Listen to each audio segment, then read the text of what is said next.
1879వ సంవత్సరంలో ప్రపంచంలోనే అతి గొప్ప సైంటిస్ట్ అయిన ఆల్బర్ట్ ఐన్స్టీన్ పుట్టారు. ఆల్బర్ట్ ఐన్స్టీన్ చనిపోయాక ప్రపంచంలో ఉన్న వ్యక్తులందరూ కూడా ఏమడిగారంటే, ఆల్బర్ట్ ఐన్స్టీన్ ఇంత సైంటిస్ట్ అయితే అతని మెదడు ఎంత గొప్పదో అని చెప్పేసి ఆయన మెదడులోని చిన్న చిన్న ముక్కలు ప్రతి దేశం కూడా తీసుకువెళ్ళింది దాని మీద పరీక్షలు జరపడానికి. పరీక్షలు జరిపి ఇంత బ్రెయిన్ ఉన్న వ్యక్తి ఎలా జన్మించాడు, ఆ బ్రెయిన్ ఎలా తయారైంది అని చెప్పడానికి పరిశోధనలు చేస్తే ఫైనల్ గా తేలింది ఏంటో తెలుసా? ఆల్బర్ట్ ఐన్స్టీన్ బ్రెయిన్ సర్వసాధారణ వ్యక్తి బ్రెయిన్ సేమే అని తేలింది అనమాట. ఇన్ని దేశాలు చూసి కూడా. కానీ ఆయన మెదడును ఏ విధంగా ఆయన ఉపయోగించాడు అన్న దాని మీద ఆయన ఆ స్థాయికి ఎదగలిగాడు. కాబట్టి మనం ఎప్పుడు కూడా అనుకోకూడదు ఆల్బర్ట్ ఐన్స్టీన్ మంచి బ్రెయిన్ తో పుట్టాడు కాబట్టి ఆయన స్థాయికి వెళ్ళాడు, నేను ఎక్కడో పుట్టాను ఆ స్థాయి బ్రెయిన్ నాకు లేదు కాబట్టి నేనేమీ చెయ్యలేను అని అనుకోకూడదు. అందుకనే ఆల్బర్ట్ ఐన్స్టీన్ యొక్క మెదడు మీ మెదడు సమానం. ఫైనల్ గా ఈ రోజు ఆల్బర్ట్ ఐన్స్టీన్ బర్త్డే కాబట్టి ఆయన ఏమన్నారంటే, if you want to live a happy life tie it to the goals not to the people అన్నారు. అంటే ఆనందంగా బతకాలంటే జీవితాన్ని లక్ష్యాలకు ముడిపెట్టండి, వ్యక్తులకు కాదు అని ఐన్స్టీన్ చెప్పారు. కాబట్టి మనం ఎప్పుడు ఏం చేస్తుంటామంటే వ్యక్తులకు ముడిపెడుతుంటాం కానీ వాళ్ళ విషయాలకు ముడిపెట్టం, వాళ్ళ లక్ష్యాలకు ముడిపెట్టం. కాబట్టి జీవితంలో మనం ఆనందంగా ఉండాలంటే వ్యక్తుల కన్నా లక్ష్యాలకు గనక మన జీవితాన్ని ముడిపెట్టగలిగితే బ్రహ్మాండమైన ఆనందమైన జీవితాన్ని మనం కలగలం. ఎప్పుడైనా ఏదైనా ఒక రోజు లేవగానే నా అలవాటు ఏంటంటే చరిత్రలో ఈ రోజు యొక్క ప్రాశస్త్యం ఏంటి అన్నది ఒకసారి చదువుతుంటా. ఈరోజు మార్చి 14 ఆల్బర్ట్ ఐన్స్టీన్ పుట్టినరోజు. ఈరోజు 1879వ సంవత్సరంలో ప్రపంచంలోనే అతి గొప్ప సైంటిస్ట్ అయిన ఆల్బర్ట్ ఐన్స్టీన్ పుట్టారు.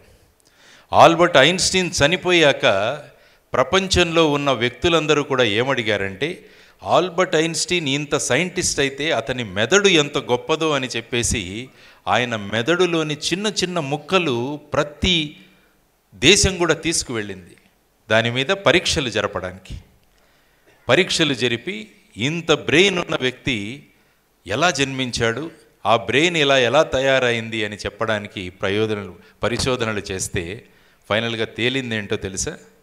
ఆల్బర్ట్ ఐన్స్టీన్ బ్రెయిన్ సర్వసాధారణ వ్యక్తి బ్రెయిన్ సేమే అని తేలిందనమాట. ఇన్ని దేశాలు చూసి కూడా. కానీ ఆయన మెదడును ఏ విధంగా ఆయన ఉపయోగించాడు అన్న దాని మీద ఆయన ఆ స్థాయికి ఎదగలిగాడు. కాబట్టి మనం ఎప్పుడు కూడా అనుకోకూడదు ఆల్బర్ట్ ఐన్స్టీన్ మంచి బ్రెయిన్తో పుట్టాడు కాబట్టి ఆయన స్థాయికి వెళ్ళాడు, నేను ఎక్కడో పుట్టాను ఆ స్థాయి బ్రెయిన్ నాకు లేదు కాబట్టి నేనేమీ చెయ్యలేను అని అనుకోకూడదు. అందుకనే ఆల్బర్ట్ ఐన్స్టీన్ యొక్క మెదడు మీ మెదడు సమానమే. కానీ ఆ మెదడును ఏ విధంగా మనం పదును పెడుతున్నామన్న దాని మీద మనం ఇక్కడే ఉండిపోతామా లేకుంటే ఆల్బర్ట్ ఐన్స్టీన్ ద్వారా వెళ్ళగలమా అన్నది ఈరోజు ఆయన పుట్టినరోజు సందర్భంగా మనం అందరము ఆలోచించాల్సిన ఇంకొక అంశం. తర్వాత ఇంకొకటి, ఈరోజు ఇంకొక వైశిష్ట్యం ఏంటంటే ఈరోజు పై డే అంటారు. పై డే మనం వృత్తాలు సర్కిల్స్ గురించి చదువుకుంటున్నప్పుడు పై గురించి చదివాం. సర్కిల్ యొక్క చుట్టుకొలత 2πr అని, సర్కిల్ యొక్క ఏరియా πr² అని, ఇవన్నీ కూడా చదివాం మనం. ఆ పై అన్నది ఈరోజు దానికి పుట్టినరోజు అన్నారు. ఎందుకు ఈరోజు పుట్టినరోజు అంటే కూడా ఒక గొప్ప విషయం బయటపడుతుంది. పైని అంటే 22/7 అది 3.14తో మొదలవుతుంది. అంటే 314 తీసుకున్నారు. 3 మార్చ్ 14 14th కాబట్టి ఈరోజు పై డే అని కూడా అనుకున్నారు. కాబట్టి మనం చూసుకుంటూ పోతుంటే వెతుక్కుంటూ పోతుంటే ఎన్నో విషయాలు మనకు తెలుస్తుంటాయి. కాబట్టి మీ దగ్గర ఉన్న ఈ ఆయుధాలు ఏవైతే ఉన్నాయో ఈ ఆయుధాలను అటువంటి వాటికి ఉపయోగించండి. ఎందుకంటే ఇది లేకుండా బతకలేకపోతున్నాడు మనిషి. మొబైల్ ఫోన్ లేకుంటే మనిషి భయపడిపోతున్నాడు. రాత్రి చాలా చక్కగా అంతా దాన్ని ఛార్జీకి పెట్టుకొని పడుకుంటాం అందరం. ఎందుకంటే అది దాంట్లో ఛార్జ్ లేకుంటే మనలో ఛార్జ్ ఉండదు. సో ఆ విధమైన పరిస్థితి అందరూ ఎదుర్కొంటున్నారు. కాబట్టి ఈ సాధనం నుంచి ఇటువంటి గొప్ప విషయాలు తెలుసుకుంటూ ముందుకు వెళ్ళాలి. అంటే ఫైనల్గా ఈరోజు ఆల్బర్ట్ ఐన్స్టీన్ బర్త్డే కాబట్టి ఆయన ఏమన్నారంటే, if you want to live a happy life tie it to the goals not to the people అన్నాడు. అంటే ఆనందంగా బతకాలంటే జీవితాన్ని లక్ష్యాలకు ముడిపెట్టండి, వ్యక్తులకు కాదు అని ఐన్స్టీన్ చెప్పారు. కాబట్టి మనం ఎప్పుడూ ఏం చేస్తుంటామంటే వ్యక్తులకు ముడిపెడుతుంటాం, కానీ వాళ్ళ విషయాలకు ముడిపెట్టం, వాళ్ళ లక్ష్యాలకు ముడిపెట్టం. కాబట్టి జీవితంలో మనం ఆనందంగా ఉండాలంటే వ్యక్తుల కన్నా లక్ష్యాలకు గనక మన జీవితాన్ని ముడిపెట్టగలిగితే బ్రహ్మాండమైన ఆనందమైన జీవితాన్ని మనం గలపగలం. ఈరోజు వంశీధర్ గారు, ఈరోజు ఆయన కూడా మీ అందరి జీవితాలు బాగుండాలి, ఆనందంగా ఉండాలని చెప్పి ఒక లక్ష్యంతో మా గంప నాగేశ్వరరావు గారి ఆధ్వర్యంలో ఈరోజు ఇక్కడ ఇంపాక్ట్ కార్యక్రమాన్ని జరుపుతున్నారు. అంటే లక్ష్యం ముఖ్యం. కాబట్టి ఆల్బర్ట్ ఐన్స్టీన్ గారి జీవిత చరిత్ర, ఆయన పుట్టిన రోజుల మనం కూడా ఈ లక్ష్యాల గురించి మాట్లాడుకుందాం. కాబట్టి ఈరోజు నేను మాట్లాడబోయే అంశం ఏంటంటే, ఎందుకు కొంతమంది వ్యక్తులు జీవితంలో బ్రహ్మాండంగా ముందుకు వెళుతున్నారు, మిగతా వ్యక్తులు ఎందుకు జీవితంలో ముందుకు వెళ్ళలేకపోతున్నారు. ఇప్పుడు మీరు కూడా చూస్తుంటారు, మీరందరూ కూడా సమానంగానే చదువుతుంటారు, కానీ కొంతమంది ముందుకు వెళుతుంటారు, కొంతమంది అక్కడే ఉండిపోతుంటారు. కాబట్టి వాళ్ళు ఏ విధంగా జీవితాన్ని ముందుకు తీసుకువెళుతున్నారు, మన జీవితాల్లో ఏ విధమైన మార్పులు తీసుకురావాలన్న అంశం మీద నేను ఈరోజు మాట్లాడబోతున్నాను. కాబట్టి ఐ థింక్ ఒక 1/2 అవర్ 45 మినిట్స్లో ఈ విషయాలు మీకు చెప్పే ప్రయత్నం నేను చేస్తాను. ఒక హోటల్ ప్రపంచంలో మీరు తీసుకుంటే ఆ హోటల్ యొక్క చరిత్ర ఏంటంటే, ఒక్కసారి ఆ హోటల్లో దిగితే మళ్ళా ఆ వ్యక్తి వేరే హోటల్లోకి వెళ్ళాడట, అదే హోటల్కి వస్తాడు. దానివల్ల ఆ హోటల్ యొక్క కీర్తి ఎంత పెరిగిపోయిందంటే, సాధారణంగా హోటల్ ఇండస్ట్రీలో ఆక్యుపెన్సీ రేట్ అని అడుగుతుంటాం. 50%, 40% మా రూములు నిండుతాయంటారు, కానీ ఈ హోటల్ ఎప్పుడు కూడా 100%గానే ఉంటుంది. అంటే హోటల్ చరిత్రలో అది కూడా ఒక విశిష్టమైన స్థానానికి వెళ్ళింది. కాబట్టి ఆ చరిత్ర ఒకసారి ఎందుకు ఈ విధంగా అది ముందుకు వెళ్ళిందో చదివే అవకాశాన్ని దొరికింది నాకు. కాబట్టి అది చదవడం మొదలుపెట్టాను. ఇన్ని హోటల్స్ ఉంటే ఆ ఒక్క హోటల్ గురించి ఎందుకు మాట్లాడుకున్నామంటే, వాళ్ళందరూ ఒక లక్ష్యం దిశగా పనిచేస్తున్నారు. వాళ్ళ లక్ష్యం ఏంటంటే, ఆ హోటల్కు వచ్చిన అతిథులను మనం కోల్పోకూడదు. ఒక్కసారి మన హోటల్కు వస్తే మళ్ళా ఆ వ్యక్తి మన దగ్గరికే రావాలన్న లక్ష్యంతో వాళ్ళు పనిచేస్తున్నారు. అంటే మీరు ఒక్కసారి ఇక్కడ బస చేస్తే మీరు మళ్ళీ మళ్ళీ రావాలి అన్నది వాళ్ళ కాన్సెప్ట్. దానికోసం ఏం చేశారో తెలుసా? మన హోటల్లో ఎక్కడైనా తిరిగినప్పుడు హౌస్ కీపింగ్ అని వస్తారు. హౌస్ కీపింగ్ అంటే మన పడక సర్దుతారు, ఆ రూమ్లో వాటర్ బాటిల్స్ తెచ్చి పెడతారు. వీళ్ళందరినీ హౌస్ కీపింగ్ స్టాఫ్ అంటాం మనం. సో ఈ హౌస్ కీపింగ్ వాళ్ళు ఏం చేశారంటే, ఏదైనా ఒక గెస్ట్ ఆ రూమ్లో ఆ హోటల్లో దిగితే ఆ వ్యక్తికి ఏమేమి ఇష్టము, అతను ఏమేమి ఇన్స్ట్రక్షన్స్ మనకి ఇచ్చాడు అని చెప్పేసి వాళ్ళ కంప్యూటర్లో ఫీడ్ చేసి పెడతారు. ఫర్ ఎగ్జాంపుల్, లక్ష్మీనారాయణ ఈ హోటల్లో దిగారు. ఆయన వచ్చిన తర్వాత ఈ పర్టికులర్ వస్తువు కావాలి అని అన్నారు అనుకుందాం. ఫర్ ఎగ్జాంపుల్, సపోజ్ ఆ హోటల్లో ఏదో ఒక బ్రాండ్ సోప్ పెట్టారు, కానీ నేను దిగిన తర్వాత నాకు ఈ బ్రాండ్ సోప్ వద్దు, పియర్స్ సోప్ నాకు కావాలి అని చెప్పాను అనుకోండి. వాళ్ళు వెంటనే దాన్ని కంప్లై చేస్తారు, కంప్యూటర్లో ఎంటర్ చేస్తారు. సో లక్ష్మీనారాయణ అనే వ్యక్తి ఆయనకు ప్రిఫర్ చేసే సోపు పియర్స్ సోప్, అది ఆ కంప్యూటర్లో ఎంటర్ అయిపోతుంది. కాబట్టి నెక్స్ట్ టైం వీళ్ళకు 4-5 హోటల్స్ ఉన్నాయి. నెక్స్ట్ టైం నేను ఇంకొక హోటల్కి వెళ్ళి అక్కడ బస చేసినా, నేను రూమ్ తెరవగానే అందులో వాళ్ళు పెట్టే సోప్ ఏంటంటే పియర్స్ సోప్. అంటే నేను వెళ్ళగానే ఆశ్చర్యపోతాను. అంటే నాకు ఏది ఇష్టమో వాళ్ళు ముందే తెలుసుకొని అంత జాగ్రత్త తీసుకున్నారు. కాబట్టి నేను మరే హోటల్లో కూడా ఉండను అని డిసైడ్ చేసుకొని, చూడండి, ఒక చిన్న విషయం మీద వాళ్ళు తీసుకున్న శ్రద్ధ వల్ల ఆ హోటల్ ఒక లక్ష్యానికి చేరుకుందన్నమాట, ఒక స్థాయికి చేరుకుంది. అంటే లక్ష్యం వైపు దిశగా మనం అందరము కలిసి గనక పనిచేస్తే, నేను గనక పనిచేస్తే ఆ లక్ష్యాన్ని నేను చేరుకుంటాను అన్నది ఈ చిన్న ఎగ్జాంపుల్లో. ఫర్ ఎగ్జాంపుల్, ఇంకొక అతను అదే హోటల్లో ఉన్న డైనింగ్ రూమ్కు వెళ్ళి అతను ఆర్డర్ చేశాడు, రోటీ ఆర్డర్ చేశాడు. రోటీ ఆర్డర్ చేసి అతను ఏమన్నాడంటే, నాకు క్రిస్ప్ రోటీస్ కావాలి అన్నాడు. అంటే మామూలుగా తందూరి రోటీస్ ఇస్తుంటారు మీకు, అందులో రకరకాలుగా తయారు చేస్తారు, కానీ ఆ వ్యక్తి చాయిస్ ఏంటంటే క్రిస్ప్ రోటీ కావాలని.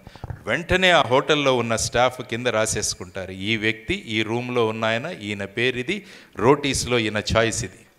నెక్స్ట్ టైం వాళ్ళ చైన్ ఆఫ్ హోటల్స్ వెళ్ళి ఆయన డైనింగ్ హాల్కి వెళ్ళగానే అక్కడున్న వెయిటర్ వచ్చేసి, సార్ మీకు సేమ్ క్రిస్పీ రోటీసే కదా అంటాడు. అంటే పర్సనల్ టచ్ ఏదైతే ఉందో ఇంకా అది ఎంత మనల్ని దగ్గరగా తీసుకువెళుతుందంటే, నేను ఆ ఊరికి వెళితే ఈ హోటల్లోనే మాత్రమే ఉంటానని డిసైడ్ చేసుకుంటారు. కాబట్టి ఇదొక క్వాలిటీ మనం గమనించాలి. కాబట్టి ఈరోజు అనేక విషయాలు చెప్తాను మీకు. అంటే 100 హోటల్స్లో ఈ చైన్ ఆఫ్ హోటల్సే ఎందుకు ముందుకు వెళుతున్నాయంటే వాళ్ళు అనుసరిస్తున్న పద్ధతులు, వాళ్ళు పెట్టుకున్న లక్ష్యం, ఆ లక్ష్యానికి అనుగుణంగా వాళ్ళ దగ్గర స్టాఫ్ అందరూ చేసే ప్రవర్తన, వాళ్ళు తీసుకుంటున్న శ్రద్ధ. సో వీటన్నిటి వల్ల ఆ హోటల్ బ్రహ్మాండంగా ముందుకు వెళ్ళింది. సో వాళ్లకు గోల్ అంటే ఏంటో తెలుసు, దాన్ని సాధించాలంటే ఏం చేయాలో తెలుసు, మనము ఎంతవరకు విజయం సాధించామో అన్నది వాళ్ళు తెలుసుకుంటూ, మన అందరం కూడా కలిసి పని చేస్తే తప్ప ఆ లక్ష్యాన్ని సాధించలేమన్న ఈ 4 ప్రిన్సిపల్స్ ఏవైతే ఉన్నాయో, ఈ 4 సిద్ధాంతాలను పాటించడం వల్ల ఒక హోటల్ అన్నది ఒక విశిష్టమైన స్థాయికి చేరింది. ఆ తరువాత సైక్లింగ్ గురించి మీ అందరికీ తెలుసు. సైక్లింగ్ ప్రపంచంలోనే చాలామంది ప్రిఫర్ చేసే గేమ్ ఇది. ఒక ఛాలెంజింగ్ సైక్లింగ్ మన దగ్గర అంత ఎక్కువగా లేదు, కానీ ఇతర దేశాల్లోకి వెళితే సైక్లింగ్ చాలా ఇంపార్టెంట్. అందులో కూడా మీరు చూస్తే టూర్ డే ఫ్రాన్స్ అని ఒకటి ఉంటుంది. టూర్ డే ఫ్రాన్స్ అది ప్రపంచంలో ఉన్న సైక్లిస్టులందరూ కూడా అది చాలా గొప్పదైన సైక్లింగ్ రేస్ అని అనుకుంటారు వాళ్ళు. సో దాన్ని లక్ష్యంగా పెట్టుకొని లాన్స్ ఆర్మ్స్ట్రాంగ్ అన్న ఒక వ్యక్తి ఆయన దాన్ని ఎలాగైనా సాధించాలనుకున్నాడు. ఆయన లక్ష్యం ఒకటే, నేను ఎలాగైనా టూర్ డే ఫ్రాన్స్లో నేను విజయం సాధించాలి అని ఒకే లక్ష్యం పెట్టుకున్నాడు. ఒకే లక్ష్యం. ఆ లక్ష్య సాధన కోసం ఆయన చిన్న చిన్న సైక్లింగ్ రేసుల్లో కూడా పార్టిసిపేట్ చేసేవాడు. కానీ లక్ష్యం ఏంటి? ఒకటే. కాబట్టి ఆ ఒకే ఒక లక్ష్యాన్ని పెట్టుకొని ఆయన ఫైనల్గా 7 సార్లు అందులో విజయం సాధించాడు. దాని తర్వాత ఆయన అడిగితే ఏమన్నాడంటే, నేను ఒకే లక్ష్యాన్ని పెట్టుకున్నాను. My aim in life is only this. ఎప్పుడైతే మనం ఒక లక్ష్యం దిశగా వెళుతున్నామో, ఒకే లక్ష్యాన్ని గనక మనము టార్గెట్గా పెట్టుకోగలిగితే దాన్ని సాధించడం చాలా సులభం అంటారు. అంటే this is called discipline of focus. Focus అన్నది చాలా ముఖ్యం. మనం ఏం చేస్తుంటామంటే రకరకాల విషయాల మీద వెళుతుంటాం. ఈరోజు సివిల్ సర్వీసెస్ అంటాం, రేపు బ్యాంక్ ఎగ్జామ్ అంటాం, రేపు ఎల్లుండి నేను సోషల్ సర్వీస్ చేయాలంటాం. ఇలా మన ఫోకస్ మార్చడం వల్ల దేనిలో కూడా మనం ముందుకు వెళ్ళలేకపోతున్నాం. కాబట్టి ఈ Tour de France Lance Armstrong గురించి మనం నేర్చుకోవాల్సిన విషయం ఏంటంటే the discipline of focus. Focus అనే క్రమశిక్షణ మనలో ఉండగలిగితే మనం విజయం బ్రహ్మాండంగా సాధించగలవు. సూర్యకిరణాలు చూడండి, అవి స్కాటర్డ్గా ఉంటే మనల్ని ఏమీ చేయలేవు. అదే ఒక మ్యాగ్నిఫైయింగ్ గ్లాస్ భూతద్దం తీసుకొని వాటిని పెడితే అది అంతా ఫోకస్గా మారి ఒక క్షణంలో ఈ పేపర్ను బ్రహ్మాండంగా దహించి వేస్తుంది. కాబట్టి focus is very very important. అంటే సూర్యకిరణాలను ఫోకస్ చేస్తే ఏ విధంగా వాటిలో శక్తి పెరుగుతుందో, మనలో కూడా ఫోకస్ చేసి ఒక లక్ష్యం దిశగా మనం ముందుకు వెళ్ళగలిగితే మనం కూడా బ్రహ్మాండమైన విజయాలు సాధిస్తామని ఈ విషయం. ఇదంతా బ్రీఫ్ ఇంట్రొడక్షన్ ఇస్తున్నాను నేను, కొన్ని వ్యక్తుల యొక్క కొన్ని సంస్థల యొక్క చరిత్రలు మీకు చెబుతూ. ఇంకొక వ్యక్తి ఉన్నాడు, ఆయన హంగేరియన్ ఆర్మీలో సార్జెంట్. అతని పేరు కరోలై టకాస్.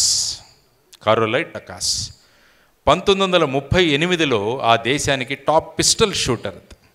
పిస్టల్ షూటింగ్ బ్రహ్మాండంగా చేస్తాడు. అతను పిస్టల్ తీసుకొడితే వెళ్ళి బుల్సై మీద పడాల్సిందే.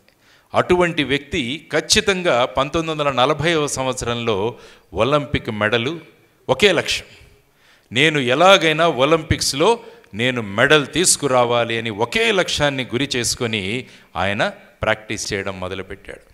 ఆర్మీలో సార్జెంట్ అని చెప్పాను నేను. ఆయన వృత్తి ఏంటంటే ఎక్స్ప్లోజివ్స్, పేలుడు పదార్థాలను వాళ్లకున్న ఆర్మీలో ఉన్న వ్యక్తులకు పరిచయం చేయడం, వాటి గురించి చెప్పడం. ఒకరోజు అదే కుడి చేయితో ఒక ఎక్స్ప్లోజివ్ను చూపిస్తుంటే యాక్సిడెంటల్గా అది ఫైర్ అయింది, అది పేలి అతని మొత్తం చెయ్యి అంతా కూడా విరిగి పక్కన పడిపోయింది. అంటే కొన్ని నెలల్లో 1940 సంవత్సరంలో ఒలింపిక్స్లో ఖచ్చితంగా గోల్డ్ మెడల్ తెచ్చుకోవాలన్న ఒకే లక్ష్యంతో వెళుతున్న వ్యక్తికి ఈ విధమైన ప్రమాదం సంభవించింది. కానీ అతను విచలితం అవ్వలేదు, ఆ లక్ష్యాన్ని నుంచి పక్కకు వెళ్ళలేదు. వారం రోజులు హాస్పిటల్లో ఉండి చేయికి కట్టుకొని వచ్చి ఎడమ చేతిని ఎత్తి ఫైరింగ్ చేయడం మొదలుపెట్టాడు, షూటింగ్. 1948వ సంవత్సరంలో, 1952వ సంవత్సరంలో 2 ఒలింపిక్స్లో కూడా గోల్డ్ మెడల్ తీసుకొచ్చాడు. ఎందుకంటే లక్ష్యం ఒకటే, ఎలాగైనా నేను ఒలింపిక్స్లో గోల్డ్ మెడల్ సాధించాలి అన్న లక్ష్యాన్ని పెట్టుకున్నాడు. ఆ లక్ష్య సాధనలో ఎన్ని అవరోధాలు వచ్చినా, ఎన్ని ఆటంకాలు వచ్చినా నా లక్ష్యం ఒకటే అని నిర్ణయించుకున్నాడు. కరోలై టకాస్ 2 గోల్డ్ మెడల్స్ తీసుకొని వెళ్ళాడు. నేను ఇవన్నీ మీకు ఎందుకు చెప్పుకుంటున్నానంటే, don't worry about what you lost. మనం చాలాసేపు మనం ఏం పోగొట్టుకున్నామన్న దాని మీద మనం మదన పడిపోతుంటాం. కానీ మన ఫోకస్ అంతా కూడా focus on what you have. నీ దగ్గర ఏముంది అన్న దాని మీద కాన్సన్ట్రేట్ చేయగలిగితే దెన్ ఎటువంటి అవాంతరం వచ్చినా కూడా మనం సాధించగలం.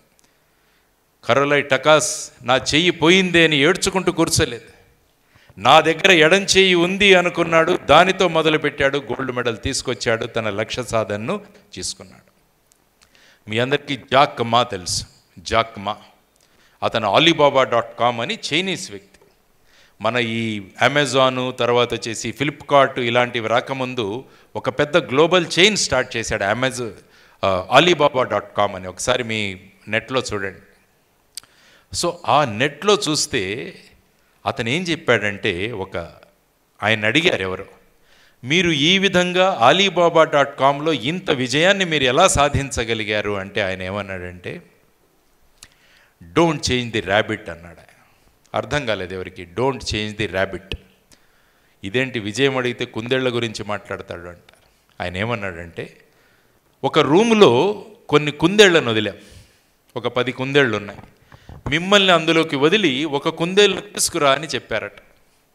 మనం సాధారణంగా లోపలికి వెళ్ళిన తర్వాత ఏం చేస్తాం, ఒక కుందేలును చూస్తాం, దాని వెంట పడతాం, అది దొరకదు.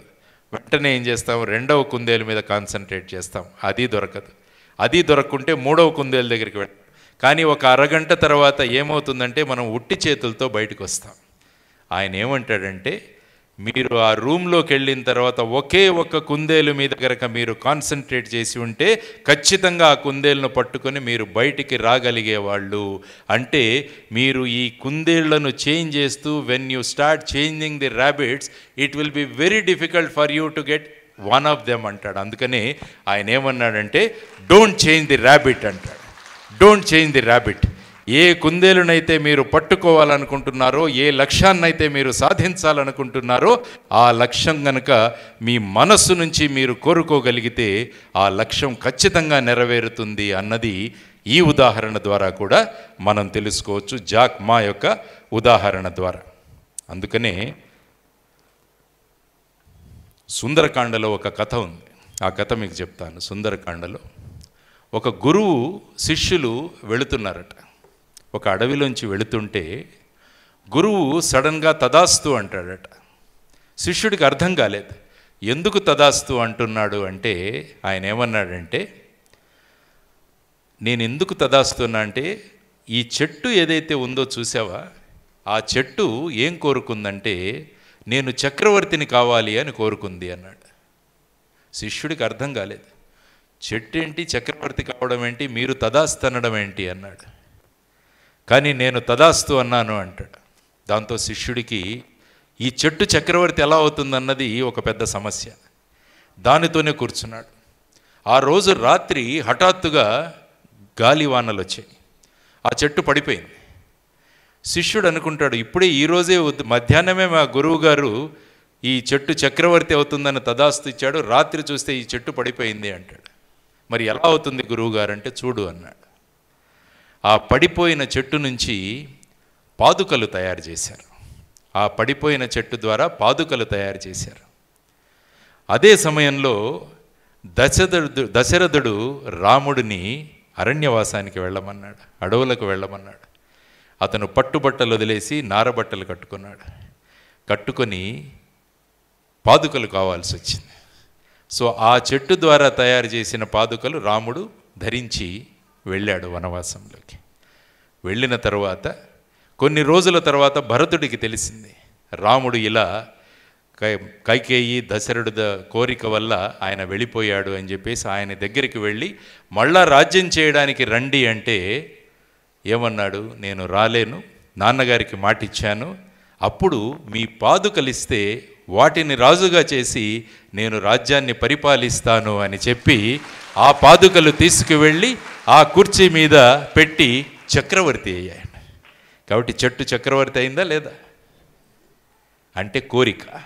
మనం ఏదైనా లక్ష్యాన్ని అనుకున్నామంటే మన మనస్సు నుంచి ఎప్పుడైతే కోరుకుంటామో అది ఖచ్చితంగా నెరవేరుతుంది అని ఈ చిన్న ఉదాహరణ మనకు చెబుతుందన్నమాట. కాబట్టి ఈరోజు నేను ఏదైతే మీరు మాట్లాడబోతున్నానో దానిలో ప్రధానమైన అంశం ఏంటంటే లక్ష్య సాధన. లక్ష్యం అన్నది చాలా ముఖ్యమైన అంశం. దానికోసం మనకొక బర్నింగ్ డిజైర్ ఉండాలి.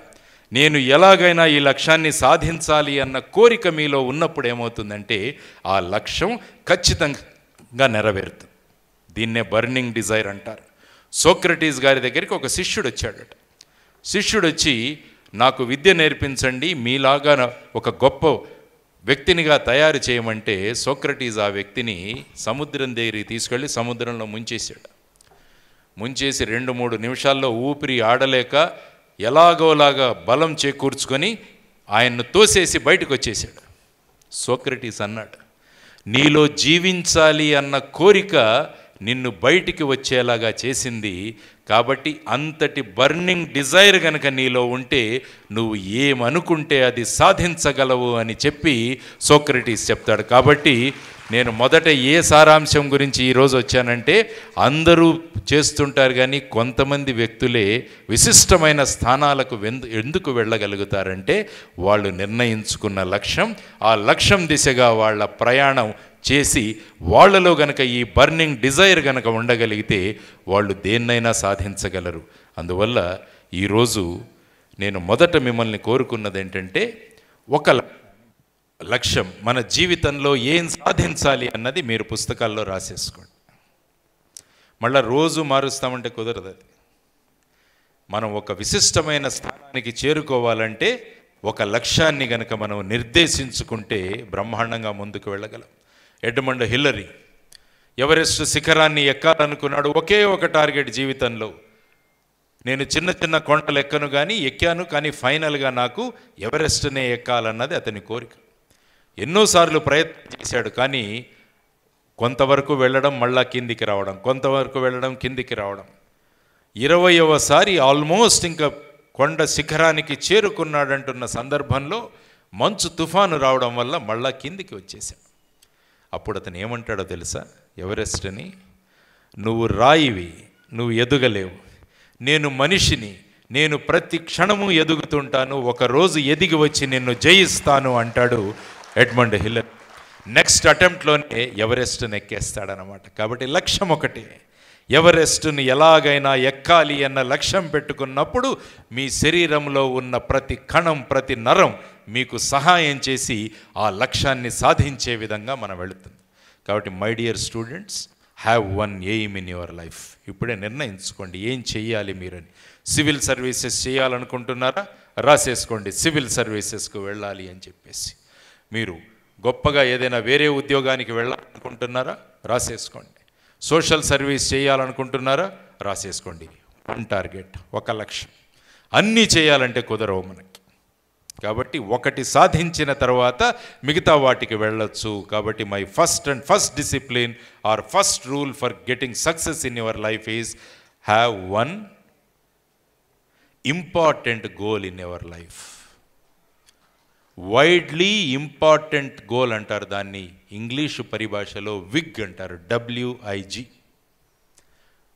వైడ్లీ ఇంపార్టెంట్ గోల్ అంటే ఇది పెద్ద మీ జీవితంలో ఒక ప్రముఖమైన గోల్ అని అనుకోండి. సో ఒక గోల్, లక్ష్యం పెట్టేసుకున్నారు. చాలామంది ఏంటంటే లక్ష్యం పెట్టుకున్న తర్వాత లక్ష్యం పెట్టుకునే ఉంటారు. ఆ తరువాత ఆ లక్ష్యాన్ని సాధించడానికి ఎలా ముందుకు వెళ్ళాలన్న ప్రయత్నాలు చేయరు. కాబట్టి మీకు రెండవ స్టెప్ ఏం చేయాలంటే, ఏదైతే లక్ష్యాన్ని పెట్టుకున్నారో ఆ లక్ష్యం దిశగా మనము ముందడుగులు వేయాలి అన్నది నేను. ఫర్ ఎగ్జాంపుల్, నేను పెట్టుకున్న గోల్ ఆర్ ఎవరైనా ఒకరు పెట్టుకున్న గోల్, నేను 6 నెలల్లో 5 కిలోలు తగ్గాలి. That is a goal. చాలామంది పెట్టుకుంటారు. కాబట్టి అందులో నేను చేయాల్సినవేంటి? మొదటిది, నా క్యాలరీస్ తగ్గించాలి. రోజు నేను తినే ఫుడ్లో ఉన్న క్యాలరీస్ని తగ్గించాలి. తర్వాత వారంలో కనీసం 3-4 సార్లు ఎక్సర్సైజ్ చేయాలి. కాబట్టి లక్ష్యం పెట్టుకున్నాను, ఆ లక్ష్యాన్ని సాధించడానికి నేను ఏం చెయ్యాలి అని రాసుకున్నాను. ఆ విధంగా ఎప్పుడైతే లక్ష్య సాధనలో మీరు ఏం చెయ్యాలి అన్నది నిర్ణయించుకుంటారో అప్పుడు మీ లక్ష్యం దిశగా వెళుతుంటారు. చాలామంది ఏం చేస్తారంటే, లక్ష్యం పెట్టుకుంటారు, ఈ పనులు ఏమీ చేయకుండా వెయింగ్ మిషన్ మీద ఎక్కి బరువు చూసుకుంటుంటారు. ప్రతి వారం బరువు చూసుకుంటారు. ఏముంటుంది? బరువు అలాగే ఉంటుంది. ఆ బరువు ఇంకా పెరుగుతుంది ఒక్కోసారి. మీరు గనుక పెట్టుకున్న లక్ష్యాన్ని సాధించాలంటే ఏదైతే పనులు చేయాలో ఆ పనులు రాసేసుకోండి. నేనేం పని చేయాలి? ఫర్ ఎగ్జాంపుల్, ఐఐటిలో నాకు సీటు రావాలి అని ఒక పిల్లవాడు అనుకుంటాడు. సో అతని widely important goal is getting a seat in IIT. అది సాధించడానికి నేను ఏమేం చేయాలి అని రాసుకుంటే ఏమంటాడు ఆ పిల్లవాడు? ఉదయం లేవాలి, తర్వాత ఈరోజు ఏం చేయాలన్న లిస్ట్ తయారు చేసుకోవాలి, మా టీచర్స్తో డిస్కషన్ చేయాలి, ఆ తర్వాత అనేక టెస్టులు నేను రాయాలి. ఇవి ఆ గోల్ను సాధించడానికి నేను చేయవలసిన స్టెప్స్. కాబట్టి ఫిక్స్ యువర్ గోల్.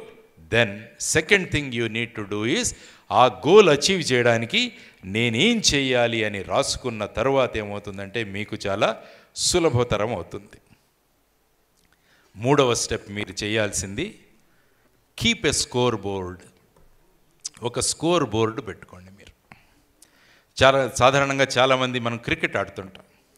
క్రికెట్ ఆడినప్పుడు సాధారణంగా బ్రహ్మాండంగా ఆడేస్తుంటాం. ఎప్పుడైతే వాళ్ళు చెబుతారో మేము స్కోర్ మెయింటైన్ చేస్తున్నాము అని చెప్పగానే మనం ఆడే స్టైల్ మారిపోతుంది. చాలా జాగ్రత్తగా అడగడం మొదలు పెడుతుంది. ఎందుకంటే అవుట్ అయిపోతాం లేకుంటే. అదే స్కోరు లేదు అంటే మనం ఎటంటే అటు కొట్టేస్తుంటాం. కాబట్టి లక్ష్యం పెట్టుకున్నారు, ఏం చేయాలో అనుకున్నారు. ఆ తర్వాత మూడవ స్టెప్ మీరు చేయాల్సింది ఏంటంటే, కీప్ ఎ స్కోర్ బోర్డ్. ఒక స్కోర్ బోర్డు పెట్టుకోండి. ఆ స్కోర్ బోర్డులో ప్రతి వారం ఏమి సాధించామన్నది ఆ స్కోర్ బోర్డులో రాసుకోండి. ఈ స్కోర్ బోర్డు ఎక్కడో మీ డెస్క్లో పెట్టుకోకండి. మీ ఇంటిలోనే పెద్ద షీట్ పెట్టి ఆ స్కోర్ బోర్డు అక్కడ తగిలించండి. ఎందుకంటే ఆ స్కోర్ బోర్డు మీకు చెబుతుంటుంది, నువ్వు 5 కిలోల బరువు తగ్గాలనుకుంటున్నావు, కానీ ఈ వారం ఏం చేయలేదు. నీ క్యాలరీస్ అలాగే ఉన్నాయి, ఎక్సర్సైజ్ కూడా మానేశావు. వెంటనే స్కోర్ బోర్డు మిమ్మల్ని హెచ్చరిస్తుంటుంది. స్కోర్ బోర్డు మిమ్మల్ని హెచ్చరిస్తుంటే మనలో మార్పు వచ్చి మన లక్ష్యం దిశగా వెళ్ళడానికి మనం ప్రయత్నం చేస్తామన్నమాట. కాబట్టి first thing is have an important goal in your life. Second one is make it into steps. ఏం చేయాలన్నది రాసుకోండి. మూడవ ముఖ్యమైన స్టెప్ ఏంటంటే, ఒక స్కోర్ బోర్డును తయారు చేసుకోండి. ఆ స్కోర్ బోర్డు మిమ్మల్ని ముందుకు తీసుకెళ్తుంటుంది. అందువల్ల ఆ స్కోర్ బోర్డు వల్ల మనం పెట్టుకున్న లక్ష్యాన్ని జయిస్తున్నామా ఓడిపోతున్నామా అన్నది ఆ స్కోర్ బోర్డు మీకు చెబుతూ ఉంటుంది అన్నమాట. అందుకని క్రికెట్ మ్యాచ్లు, ఇప్పుడు ఐపీఎల్ మ్యాచ్ జరుగుతుంది, ప్లేయర్స్ మధ్యలో ఏం చూస్తుంటారు? పైన చూస్తుంటారు.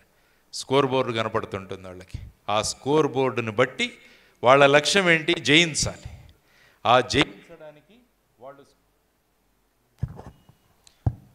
జయించడానికి వాళ్ళ స్కోర్ బోర్డు చూస్తుంటారనమాట. కాబట్టి మనం కూడా మన లక్ష్యాన్ని జయించాలంటే మనం కూడా ఆ విధంగా స్కోర్ బోర్డు ఒకటి పెట్టుకోవాలన్నది మీరు గ్రహించగలిగితే,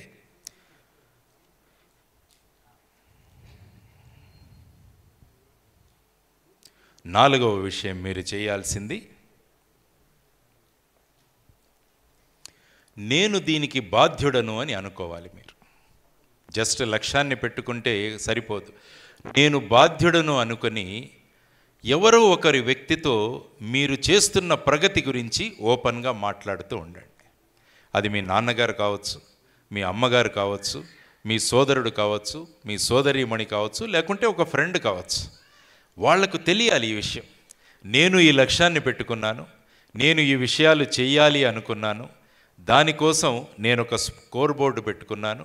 ఈ స్కోర్ బోర్డులో నేను ఏ విధంగా ముందుకు వెళుతున్నాను అన్నది మీరు వాళ్లతో గనక మాట్లాడుకుంటూ ఉంటే మీలో ఉన్న లక్ష్య సాధన ఏదైతే మీరు అనుకున్నారో అది దృఢపడుతుంది. సాధారణంగా చాలామంది ఏం చేస్తుంటారంటే, నేను ఏం చేస్తున్నాను అన్న విషయం నాలోనే ఉంచేసుకుంటాను. నేను ఎప్పుడైతే ఎవరితో అయినా డిస్కస్ చేస్తానో అప్పుడు ఏమవుతుందంటే నాలో కమిట్మెంట్ పెరుగుతుంది. ఈ వారం ఇది చేయలేకపోయాను, నెక్స్ట్ వారం నేను ఖచ్చితంగా చేస్తాను అని వాళ్ళ కమిట్మెంట్ ఇచ్చిన రోజున ఆ వచ్చే వారం ఇంకా ఎక్కువగా మనం పని చేస్తాం.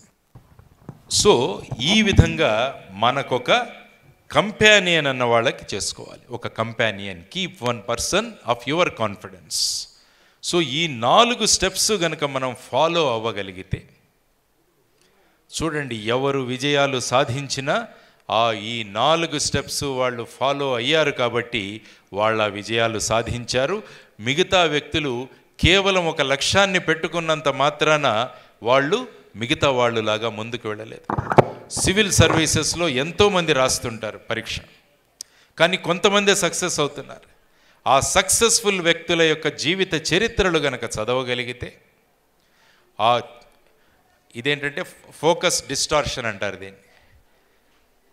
వాళ్ళని చూపించకండి, ఏం పర్లేదు బాబు ఇటు తిప్పు, నన్ను తిప్పు.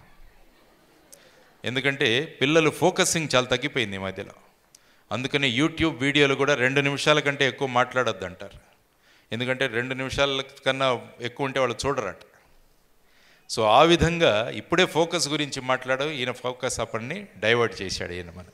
అది కాబట్టి చూడండి ఎంత సులభంగా మనం ఫోకస్ నుంచి పక్కకు తప్పుకోగలము. మన చుట్టూ ఎన్ని విషయాలు ఉంటాయి, మిమ్మల్ని ఫోకస్ నుంచి తీసేయడానికి ఎన్ని ప్రయత్నాలు చేస్తుంటాయి. మీ ఫేస్బుక్ ఉంది, మీ ట్విట్టర్ ఉంది, మీ టిక్టాక్ ఉంది, ఇవన్నీ కూడా మిమ్మల్ని మీ ఫోకస్ నుంచి దూరంగా తీసుకువెళ్ళిపోతాయి. వాటిలో ముఖ్య ఉద్దేశం ఏంటంటే వాళ్ళ బిజినెస్ పెంచుకోవడం. వాళ్ళ బిజినెస్ ఎప్పుడు పెరుగుతుంది? మీ ఫోకస్ నుంచి మీరు బయటపడినప్పుడు వాళ్ళ బిజినెస్ పెరుగుతుంది. కాబట్టి వాళ్ళ టార్గెట్ వాళ్ళు పెట్టుకొని వాళ్ళు ముందుకు వెళుతున్నారు. వాళ్ళ వైడ్లీ ఇంపార్టెంట్ గోల్ వాళ్ళది బిజినెస్ పెంచుకోవాలి. దానికోసం మీ ఫోకస్ను కనుక పక్కన పెట్టేయగలిగితే